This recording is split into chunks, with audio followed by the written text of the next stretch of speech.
ಸುಮ್ಮನೆ ಯಾರು ಬರಲ್ಲ ನಮ್ಮ ಜನ್ಮಕ್ಕೆ, ನಮ್ಮ ಮನೆಯಕ್ಕೆ, ನಮ್ಮ ಜೀವನಕ್ಕೆ ಸುಮ್ಮನೆ ಯಾರೂ ಬರಲ್ಲ. ಸುಮ್ಮನೆ ಯಾರು ಈ ಸೆಷನ್ಗೆ ಬರಲ್ಲ.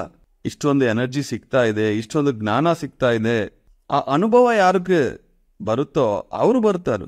ಆ ಥರ ಒಂದು ಅಂಗಡಿಗೆ ನಾವು ಸುಮ್ಮನೆ ಹೋಗಲ್ಲ, ಒಬ್ಬ ವ್ಯಕ್ತಿಗೆ ಸುಮ್ಮನೆ ಮೆಸೇಜು ಮಾಡಲ್ಲ. ಮತ್ತೆ ಹೈಯರ್ ಮಾಸ್ಟರ್ಸು ಕರೆದಿದ್ರೆ ಬಂದ್ಬಿಡ್ತಾರ? ಬಾ ಬಾ ಬಾ ಅಂದರೆ ಒಬ್ಬ ಹೈಯರ್ ಮಾಸ್ಟರ್ ಬರಬೇಕು ಅಂದರೆ ಅದು ಅಸ್ಟಲ್ ಮಾಸ್ಟರ್ಸ್ ಆಗಲಿ, ಏಂಜಲ್ಸ್ ಆಗಲಿ, ಸೋಲ್ಸ್ ಆಗಲಿ, ಯಾರೇ ಒಬ್ಬರು ಬರಬೇಕು ಅಂದರೆ ಅವ್ರಿಗೆ ಒಂದು ಕಾರಣ ಸಿಗಬೇಕು. ಅವ್ರು ಬರಬೇಕು ಅಂದರೆ ನೀವು ಚೇಂಜ್ ಆಗೋಕ್ಕೆ ರೆಡಿಯಾಗಿರಬೇಕು. When the student is ready the master appears.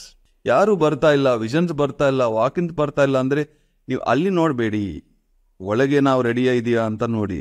ಒಂದು ಸತ್ಯ ನೋಡಿದ ತಕ್ಷಣ, ಕೇಳಿದ ತಕ್ಷಣ ಎಷ್ಟು ಅದು ನಮಗೆ ಅಳವಡಿಕೆಗೆ ಬರ್ತಾ ಇದೆ, ಎಷ್ಟು ನಾವು ಚೇಂಜ್ ಮಾಡೋಕ್ಕೆ ರೆಡಿ ಇದ್ದೀವಿ, ಸತ್ಯ ಜೊತೆ ಇರೋಗೆ ನಾವು ಎಷ್ಟು ತಯಾರಾಗಿದ್ದೀವಿ ಅನ್ನೋದು ನಾವು ನೋಡಬೇಕು.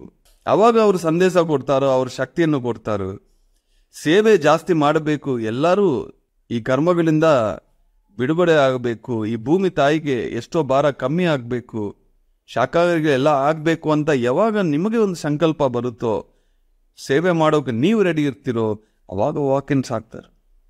ಸುಮ್ಮನೆ ಯಾರು ಬರಲ್ಲ ಈ ಶರೀರ ಒಳಗೆ.